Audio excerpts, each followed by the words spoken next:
first presentation with Gymo Engineers on the PSP parking lot projects. Go ahead, gentlemen.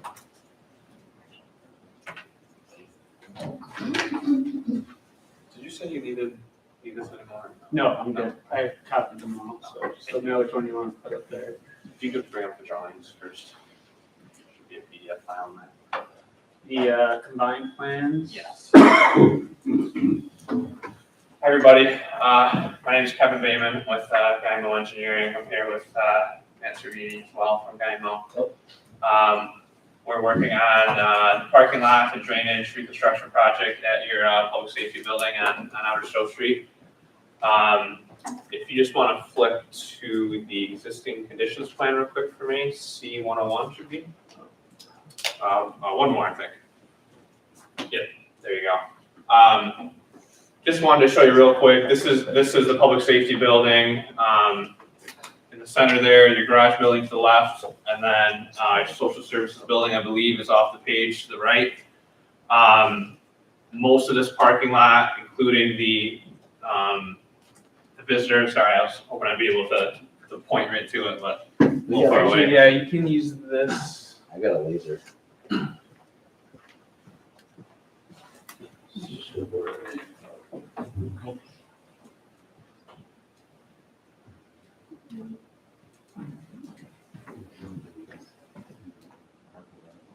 It's not the way it should. No worries, it's Oh. fine. Oh, now I see. You have it. Let me go right up on All right, can I go right up there? Yeah, yeah. I mean, you could use the mouse too if that helps, but. So the main parking lot areas we'll be redoing are the visitor parking lot out in front of the building, the employee parking lot out back, the kind of trailer area, which is gravel, the impound yard, including this little access area to it, and the Sally Port area. Oh,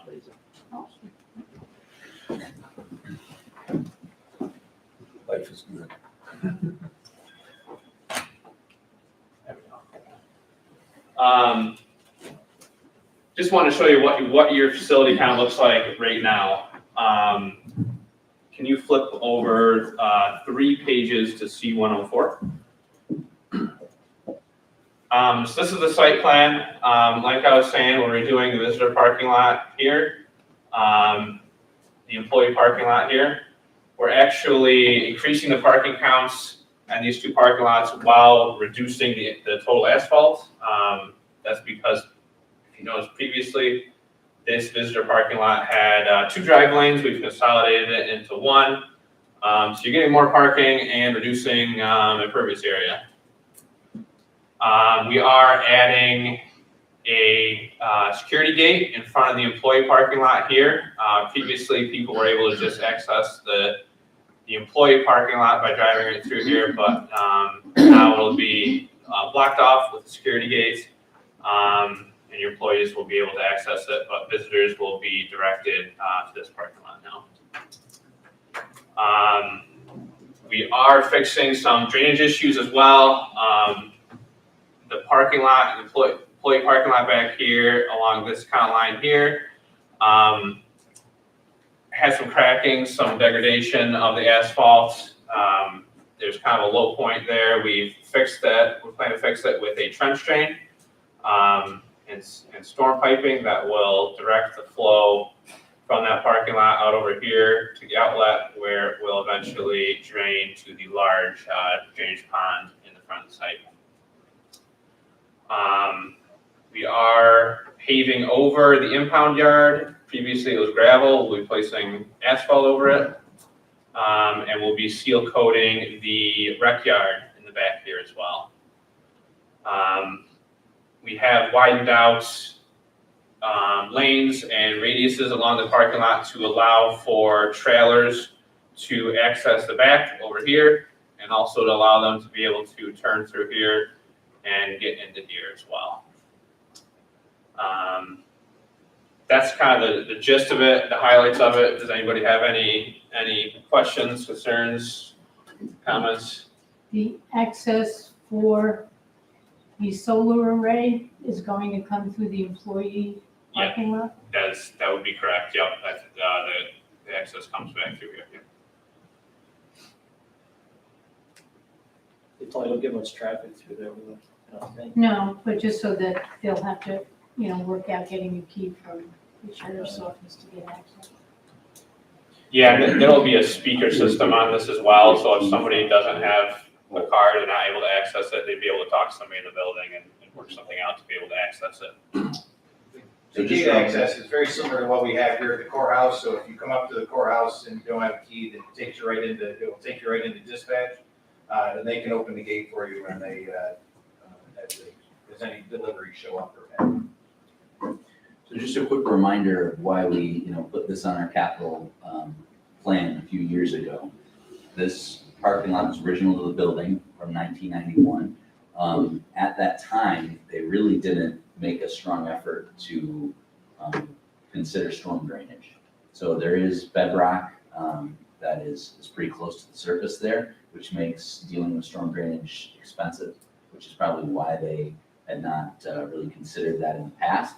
But we've had enough infiltration issues at the garage and other parts of that property over the years that even when Jerry King was here, he wanted to get this project on our radar on the 5-year capital list. So it's been on our plan now for quite some time, and I think with our friends here from Guymo, we're ready to move towards execution. So a couple things actually came to my mind when you commented about the gate in the employee parking lot, and I'm not sure if the Guymo representatives know, but who parks in front of the building right now? All the employees, actually the undersheriff can probably answer that question. Most of the corrections and dispatch employees, but also you have a visitation day, and then regular business. And how many employees are in the building at a typical point in time? During nights, it's fewer. During the day, I think we figured it out to be about 20. It's making me think if the front area is too large, if the employee parking lot is in the back, employees are not parking there. Not all of them are. So just, I will say we expanded both parking lots to create more parking. The visitor parking lot went from 24 to 28 spaces, and the employee lot went from 25 to 30 spaces. yeah, I'm not questioning that. It just seems Oh, like employees are parking in front of the building. Oh, That's the whole purpose, to create the security gate in areas, to basically get all the employees to park out back, completely separate from where the public go to, because they have taken a lot of, over the years, they park in the same spot that that the visitors and the public go Right. to. So that avoid makes sense, but then that visitor parking lot is more than needed. I mean, Basically, during the day, is what you're looking at is the majority of the parking lot out front is filled, and also the parking lot that we currently use in the back. So by them expanding the front and also expanding the back, that should resolve that issue. So all of the back parking should be able to be utilized by all the employees. Does that make sense? I'm gonna keep going. So if all employees are gonna park on the side and the back, if there's enough space, then we don't need that many visitor parking spaces in the front. I mean, how often are there 15 plus visitors? Sometimes there are meetings up there that we all attend. And we need that parking space. We also have contractors that are in the jail. So Credo, for example, and now in the new MAT program, there's mental health and addiction counseling. Have an urban that comes up every day. Merkel, they're meeting with their attorneys, and then, families as well come to visit. And also, we have parole, they set up there and they have all their parolees come up. Do you have a number of what it costs to expand that front parking lot to increase it by, would you say, 4 spots? do I have a number, like a cost number Yeah. for that? I don't have that specific area broken down. I do have a cost estimate for the entire project, but I will say this parking lot, we've reduced the total asphalt. I don't really have a per space number Is that for your you. concern, Eric? I wasn't thinking so much about cost. It just makes me wonder if we should be reconfiguring to some extent. And then my last thought is, I don't know that we have sheriff's patrol vehicles there on a daily basis, but that might be something to plan for. And are there enough spaces on the left and back for all employees and all sheriff's patrol vehicles? That's the plan.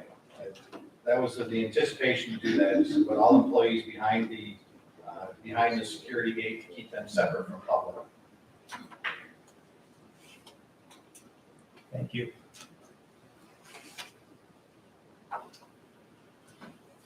Any other questions? I actually have one. You're showing paths or driveways to the storage building on the left? Over here? Yes. Yep. Are those paved now? No, they're gravel right now. They are gravel now, but will they be They paved? will be paved as part of this project. Yep. Okay. Then there's a concrete pad, I don't know if you pointed that out. Yes. The trailers there, and then resurfacing, another kind of add-on that we tacked on was resurfacing the yard, the inmate recreation yard right there. I was over at the jail today and poked my head out with Matt, and it's just asphalt like a driveway, but it's clear it hasn't been addressed or resurfaced, and probably since 1991 when it was built, so. It's not a huge add-on, but take care of some of those things while we got the jail, when we got people on site, they can do it, so.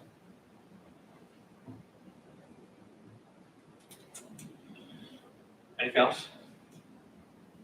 All right, I'll just pop into the cost estimate for me. There should be a PDF. It's like preliminary cost estimate.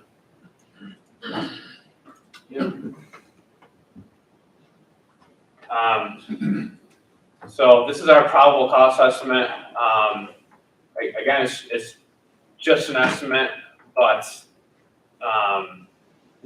things like asphalt and all sorts of items right now are in flux in terms of pricing, but this is kind of where we're at right now.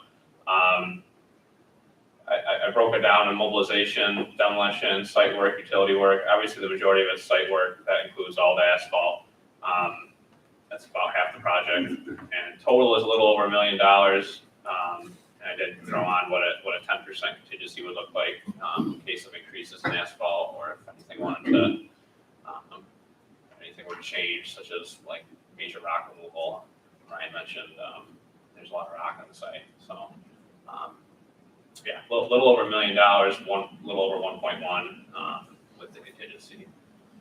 We put 1 million in the budget for this project. Is what we planned last August to redo the budget. Okay, that's one, right? We tried, 10% too small. Does anybody have any questions there? Lastly, I'll just talk real quick about schedule. This is basically a 95% set is what we kind of went through today with you guys. Our plan is to advertise for bids first week of May, which is in 2 weeks. Open the bids towards the end of May, give them at least 3 weeks to get bids together. And that would hopefully line up with your meeting in June, first Tuesday of the month, I believe. Am I correct? June 6th I have. That would allow you guys to vote on the awarding of the project at that meeting. Typically, then I usually give contractors a month to get insurances and bonds together, so that the contract could be signed, voted on to be signed at your July meeting. I have July 5th, I'm not sure. July 4th was the Tuesday, first Tuesday of the month. I assume you wouldn't have a meeting on that day. So I put July 5th for that one. Let me know if a different day on that for that. But I have the beginning construction towards the end of July and finishing up towards the beginning of October. It shouldn't take more than a month or two for them to finish this up. And final restoration of the grass and stuff in the spring. Does anybody have any questions, concerns about that? Okay, that's Matt or Jason, do you guys have any questions or things to add?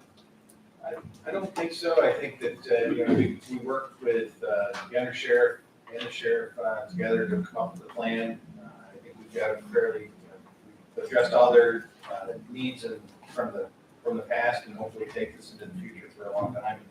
The parking lot will hold up very well. We're getting rid of the drainage issues and maintain, with the old layout, it locked a lot of water in because of the two curbs, and it was difficult to get out, but now with this new layout, it should work quite well to help us get rid of all that water. Excellent. Let's do it right. Great. Okay, thank you very much. Thank you guys very much. All right, so the next item, I have a presentation that Ryan and a few other folks helped us to prepare, so if we can get that up. Should be the capital project. Yep. This one with the slides. So we thought it would be a good idea to do a review of our capital projects with a look back in history. So I've been on the board now for, I was elected in 2019, so this is my 4th year right now. Let's go ahead and go to the next slide.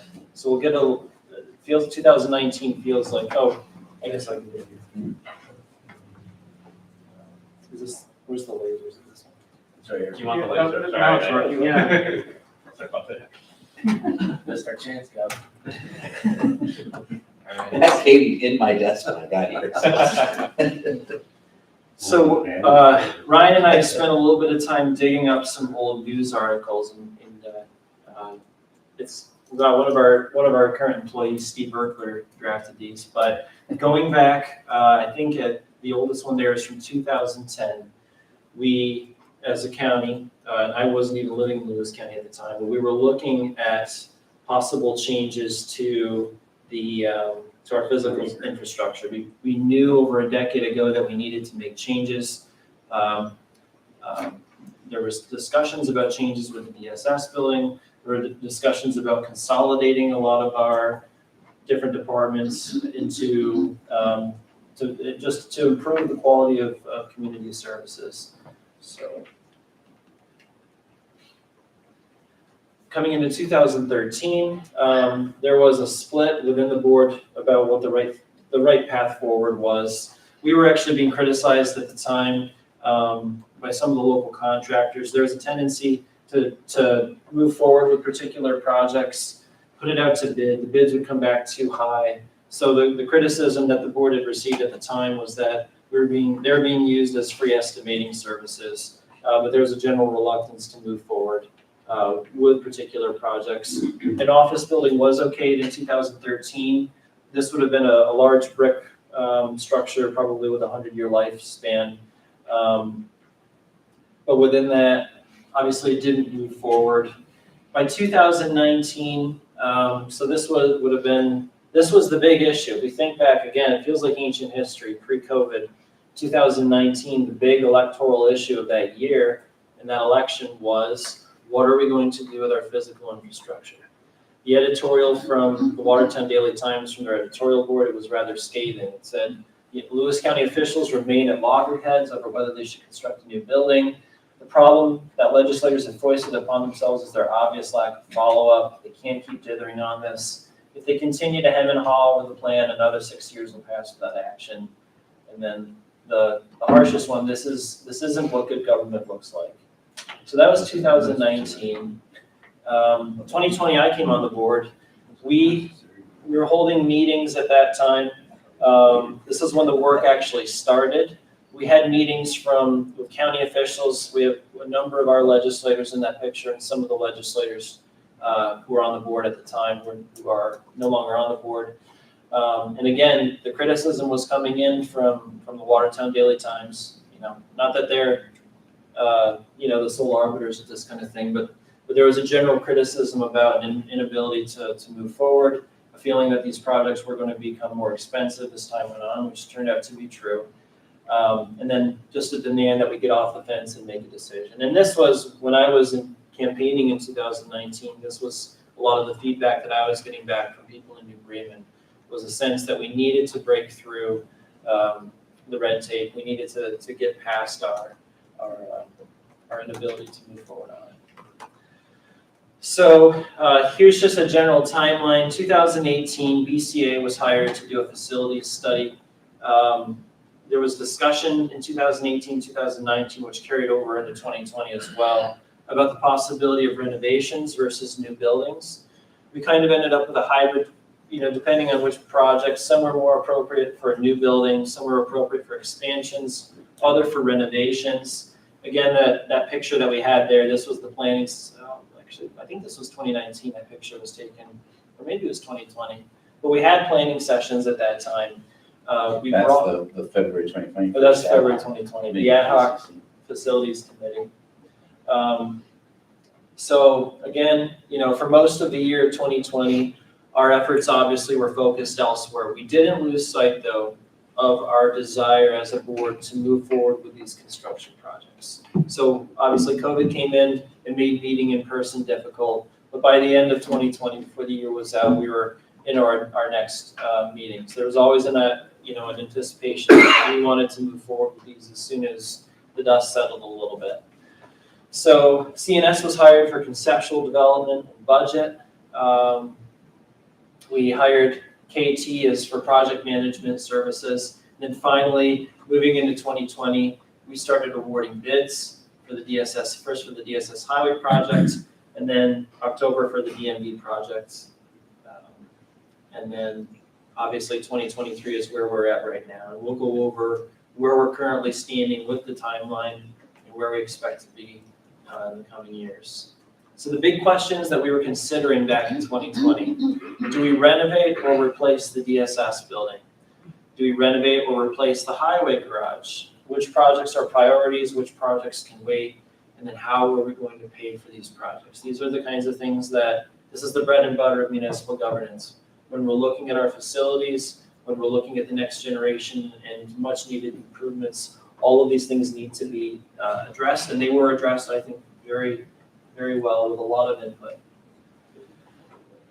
So this ad hoc committee that we had, with involvement from the community, with involvement from the departments, we wanted to start with a vision. And I think it's on one of the later slides, but one of the things, the key phrase and idea that we came back to was being the premier rural county in New York State. We're not looking to change the fundamental character of Lewis County. We're a rural county. We likely will be for a very long time. But we wanted to be the best at what we are, So within that, we then decided to establish a timeline for decision-making and then a financial plan. Those were obviously necessary components for moving forward. So we had a $48,000 study from BCA in 2017. Many of you will recall that study. Let's see here. So we had each of the county department heads meet with the engineers. There was discussion from them about what issues they had, what their current space needs were, what they would need in the future, what kind of expansions. Our departments are always changing, either because of changes we make in-house or because of changes coming from New York State. We came up with a 300-page report at that time that just discussed what our needs would be and made recommendations. So the building conditions survey, first thing we looked at was the old county courthouse. This was built in 1855. It was a clerk's addition in 1902 and then rebuilt in 1949. And then up in the top right-hand corner of each of these slides, we'll talk, there'll be just pointing out of the original observations, things that needed to be corrected, how many of them were we able to accomplish. So the general observations there along the side, sidewalks between the adjacent church and county parking lot were in poor condition. Exterior doors at the county clerk's office were in poor condition. Upgrades to the LED lighting, which has been going on not just at the county, but in villages all over New York State as well. Upgrading the existing elevator controls, floor drains in the basement, moisture coming through the walls on the third floor. We addressed all of those things. With the building systems, we're looking at making boiler and HVAC repairs 10 years down the road, so we still have more useful life to get out of those. And the electrical system was looked at and was generally in good condition. this is all very I mean, not cosmetic, but this was more small potatoes compared to some of the other projects. So and this building has served well as kind of I guess, the mothership of our operations here. It's a public safety building. So this goes along with the discussion that we just had. If you've been in the public safety building in recent years, there were obvious issues that we needed to make repairs to the floor. We needed to make repairs to the parking lot, which we're dealing with right now. The boiler was at its end of life. Where are we at with the boiler right now, Ryan? They just started, the inmates were moved out last weekend, and the flooring crews are in. We're putting down epoxy floor as well. And Matt gave me a great tour this morning with the undersheriff, and all the equipment has moved in. There's guys working, and obviously our goal is to work as quickly as possible because time is money. Right. Every day that we don't have to outboard inmates is money that we save. But Matt's whole buildings and grounds crew was down there working in the kitchen. There was a crew working on the floors. There was crews working on HVAC. So they're cruising right now. Yep. Yeah, and this is. I forget what that was. What's our timeline there, Matt or Jason? About 8 weeks, 8 weeks. is what we're trying to get through. We're gonna overlap a little bit with the floor and the mechanical contracts, to be able to try to expedite that timeline, but realistically, it'll probably be about 8 weeks. This highlights one of the issues with the government coming in to try to repair one of its own facilities.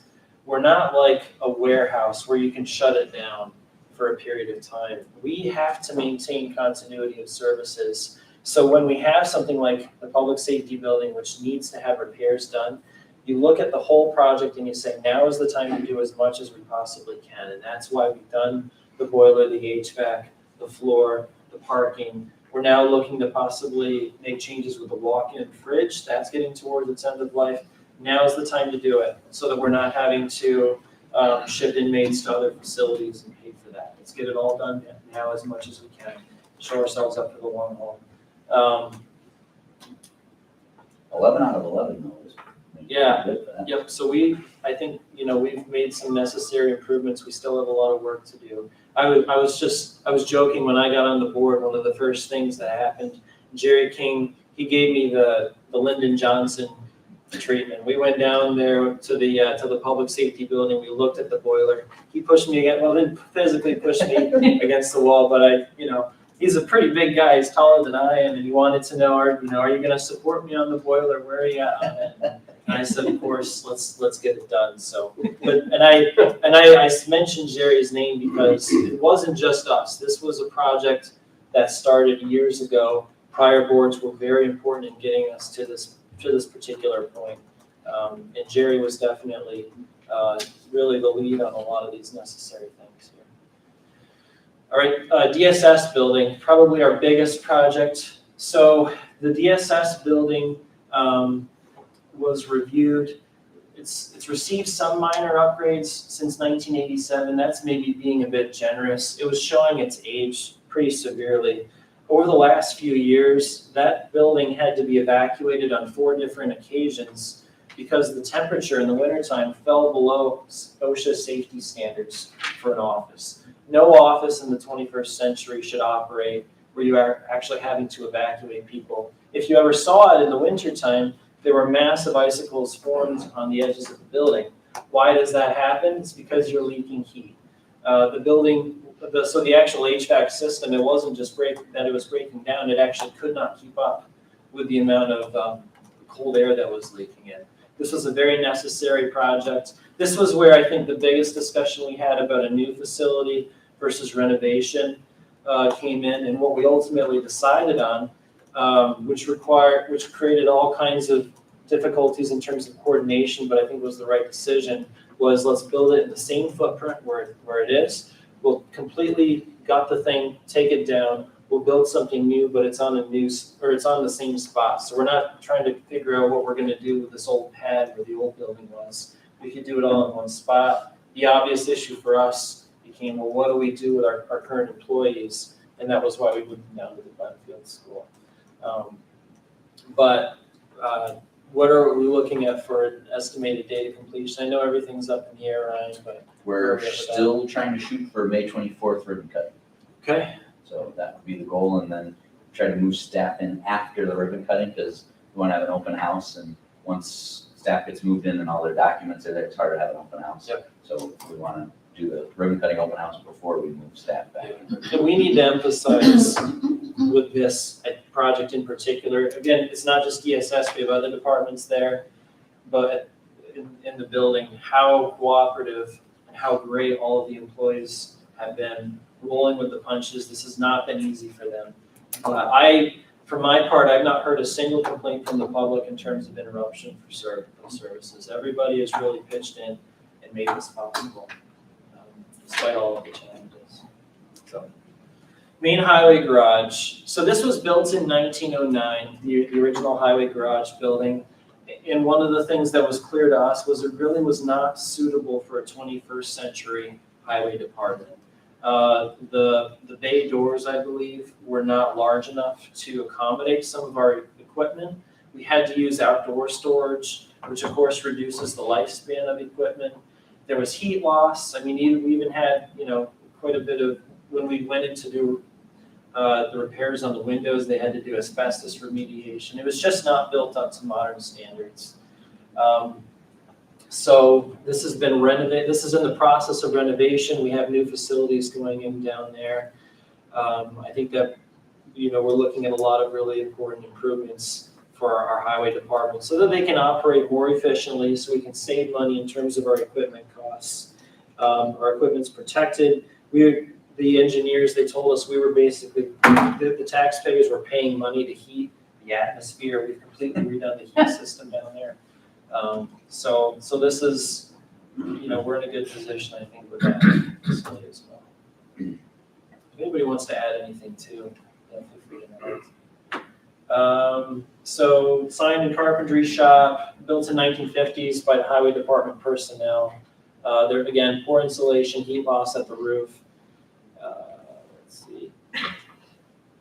Yeah, so this building's been recommended for demolition in the new highway site plan, and that was demolished this year. The thing with these outbuildings is none of them had any fire suppression either, which we've seen recently.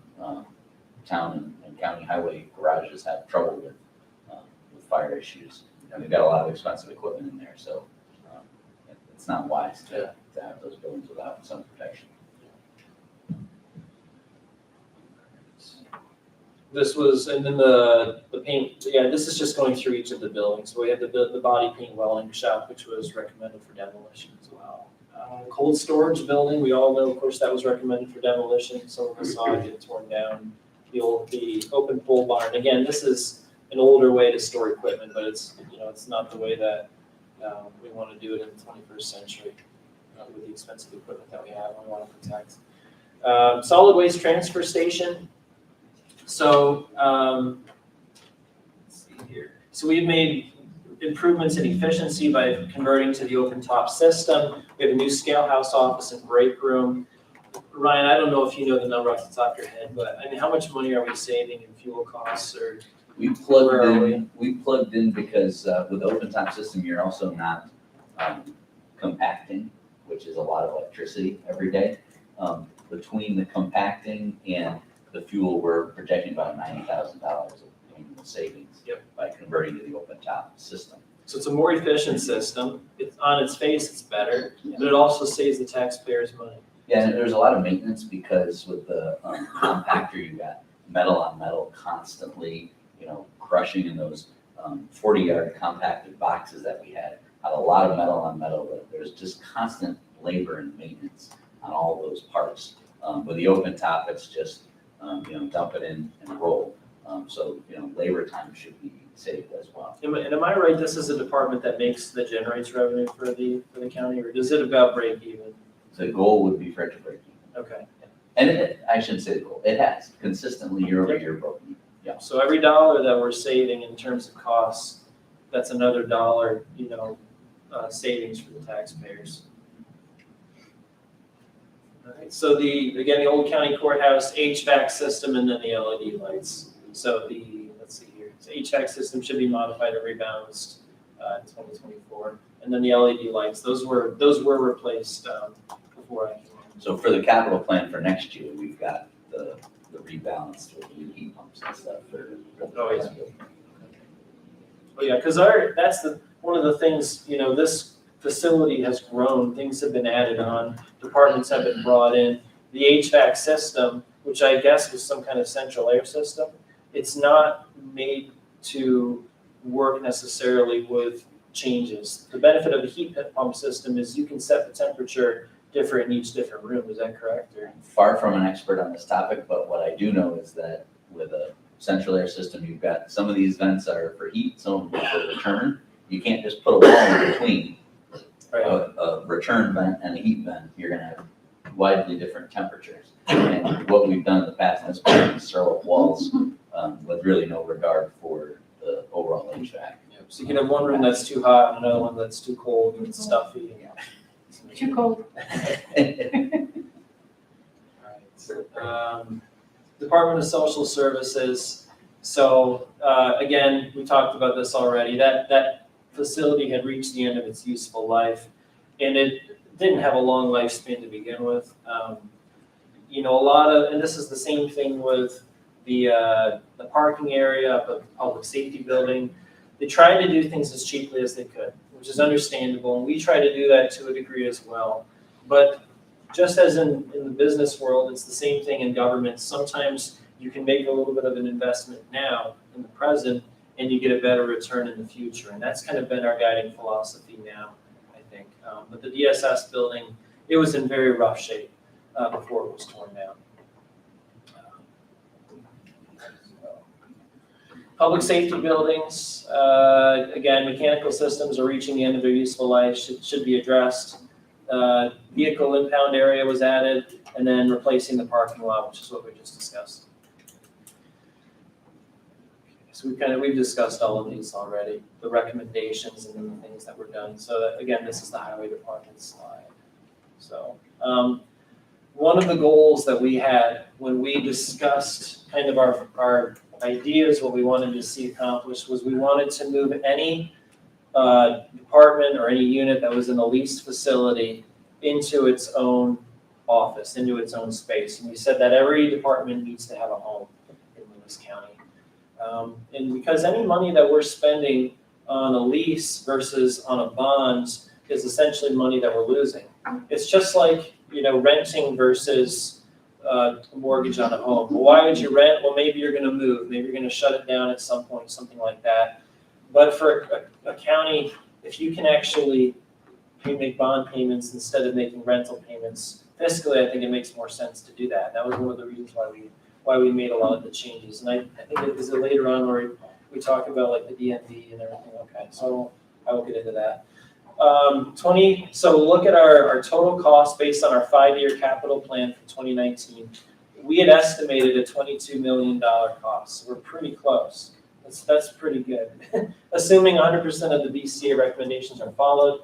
Now, obviously, there have been things where we have found unanticipated costs. There have been changes that we've made to try to do things more cheaply, or we came up with ideas. I shouldn't say we, it was our engineers and our staff who came up with ways to do things more cheaply. So we've made changes along the way, but we have tried to stay on budget. We've done a very good job of it. All right, so this is going back to that ad hoc meeting.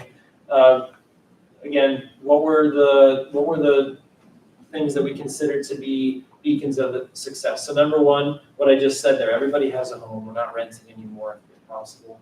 Economic revitalization, shared services, built for employee success, environmentally friendly objectives, including the public, and then not forgetting the larger vision of being a premier rural county. We'll discuss about whether we've achieved these or are we achieving these. So here it is. Here's the list. Everybody has a home with appropriate space. When the projects are completed, that will have been accomplished. Economic revitalization. It's a question about whether we're actually achieving that. One of the things that we talked about doing, like an older facility within, say, the village of Lowville, was that having an office space in Lowville could actually help to provide some economic stimulus locally. we're not really changing a whole lot in terms of the big picture of where people are. Most people are staying in their current locations, except for a few folks. I think the benefits, the shared costs over time to the taxpayers, those will, any money that we don't have to tax and spend, that's obviously more money for the taxpayers to do it as they will. But we didn't put a check next to that. So shared services, efficiency, synergy of departments and the public, I think we definitely achieved that, or we are achieving it. The facilities are being built to consider, our fiscal constraints, but also how can we improve the quality of services. Buildings that were constructed 40 years ago or more might not necessarily work well for a 21st century county. So that's why we've made a lot of those changes. Built for employee success, we won't be evacuating our DSS employees. That's a low bar, but I do think for those of us who've seen the drawings, I think that these office spaces are going to be impressive. I think the changes that we're making at the highway garage, the changes we're making with solid waste and elsewhere, that's moving us in the right direction. Environmentally friendly, we'll be saving a lot of money just from making the basic repairs and not leak, caused by us not leaking heat. And then, of course, the changes with the LED lights, including the public. I think, in 2020, after we had that initial meeting in February, there was less public involvement from that time on, unfortunately. And part of that was just because of the constraints imposed on us by COVID. But I think in the perfect world, we would have been able to go out and get more public input. We would have done a road show. And I think hopefully in the future, there will be opportunities for us to explain more to the public what we did and why we did it. Not forgetting the larger vision, I think that's still ongoing. We still want to be the premier rural county. And then the financial impacts, really of those, the only thing that I don't think we accomplished well was including the economic impacts. But I think of the 5, that was probably the least important. We wanted to minimize our operation costs, take advantage of state funding and federal funding too, which we've done very well. Not forgetting the Lewis County Health System. That goes to the bonds that we did for their improvements. We were able to do that, combine that with our projects. And then our bond calculation is getting a good interest rate. So one of the things with our interest rate, it was a note that was sent out. So our fund balance could pay off these bonds from 2022. It doesn't make sense for us to do that financially because we actually get a better rate of return on our investments from our fund balance. It's about 4% or so, give or take, versus the 3.2%, which we're locked in with our bond. Show me a lender right now who's willing to lend money at 3.2%. So we're very, I think we're in a good position, and it's good that we did it when we did because we would not see interest rates like that probably for a long time. Okay, so department organization for max efficiency. All of those departments that we've got listed there, we have managed to put someplace. The only one that's got a red X next to it is the USDA. That's of course a federal agency. We were not able to rope them into a contract because they wanted a facility to be built before they could commit to a contract. They weren't going to commit to a contract before we built the facility for them. So rather than building an office without a promise, a guarantee that they would be in there, they were left out. But this shows where we would like to have all of those departments, and we managed to accomplish that. And then a lot of these, we're not changing. Like, of course, we've got the jail, we've got road patrol, emergency management, dispatch. They're all still at the public safety building, but we have moved some places around. So, for example, the DMV and the Board of Elections are now in their own facility, which we own, which we did not own before. We were renting those spaces prior to that. So the 2 buckets, everybody remember the 2 buckets? This is a very useful illustration. When we talk about the way that we like to do finances in this county, we think of it in 2 operations. On the left, we have our county operations. This is the big bucket. This is where our property taxes, other taxes and fees, and the lion's share of the sales tax goes into. What does that get used for? That gets used for county operations. All of the important day-to-day government stuff that we have to do. This should be conservative, it should be efficient, it should be sustainable, and requires a lot of oversight from us. On the right-hand side, we have our capital and community projects bucket. And this is the bucket that we are able to take, I'll be honest, we take a little bit of risk with. Think of this in terms of like an investment fund in a business. This is the kind of stuff where we are looking outside of our regular streams of income. So pilots, payments in lieu of taxes on energy developments, stimulus funds from the state, excess fund balance, and sales tax revenue above what we budget. So that bucket there is what a lot of these projects that we just discussed were funded out of. And a lot of the ambitious projects that we've done in the last year have been funded out of that bucket, rather than using the large bucket on the left. Now, a question that I get a lot from taxpayers is, well, if we're getting so much money going into the bucket on the right-hand side, why aren't we pouring it into the bucket on the left in saving people in their property taxes? And the reality is because that bucket on the right is not a reliable source of long-term funds. If we use our regular funds, if we use these extra funds on the right-hand side to try to reduce our costs on the left-hand side, we could potentially create long-term liabilities for ourselves. In the last 10 years, and I think there's another slide here somewhere, let's see if I can jump ahead. This is the historical tax rate for Lewis County. Compare 2014 to where we are today. 2014, it was $7.59 per $1,000 of assessed value. Today in 2023, it is at $7.54. We have stayed within our same property tax rate based on assessed value for the last decade. That is a remarkable achievement. It's something that we should be very proud of ourselves for accomplishing, and it's something we should continue to aim for over the next several years and decades. I think it's very good for outside investors, people who are looking for a place with a low cost of living, who are looking for a low tax rate. They can see that we are consistent, we're steady year over year in terms of our taxes.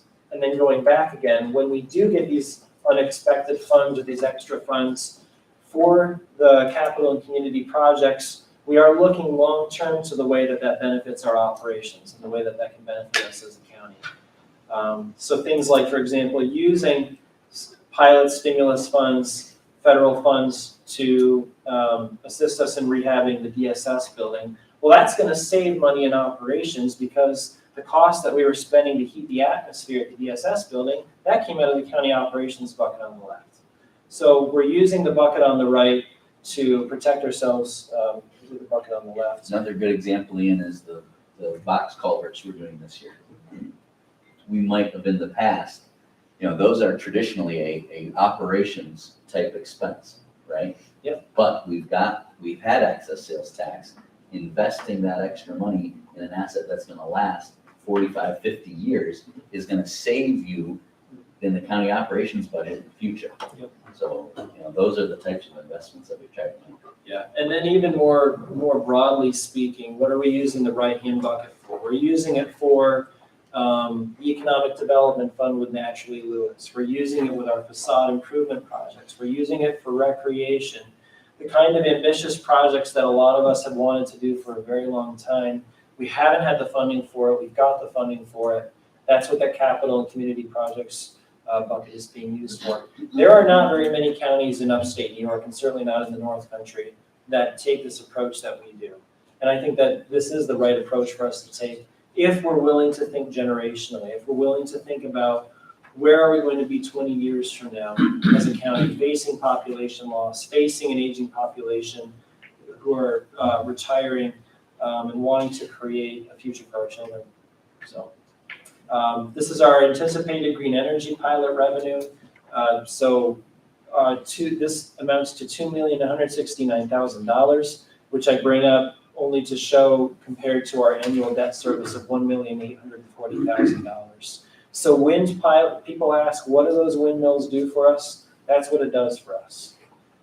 Lord willing, if things continue on the current path, those payments are being used to service the debt for the facilities that are improving the quality of government services in Lewis County and saving money for the taxpayers. A good comparison, I heard this from a guy who works in the agricultural sector. He said sometimes for farmers, and this I didn't believe it at first when he said it, but it makes sense. Sometimes for farmers, it's easier for them to actually do their budget when the milk price is low.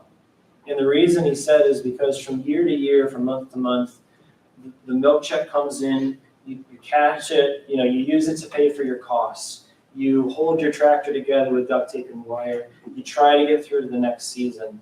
That's the challenge for a farmer when the milk price is low. But when the milk price is good and they have a little bit of extra money in their bank, that is when they can start to make mistakes. And sometimes they might invest in a new piece of equipment, in a new field, in a new barn, new facilities, more cows.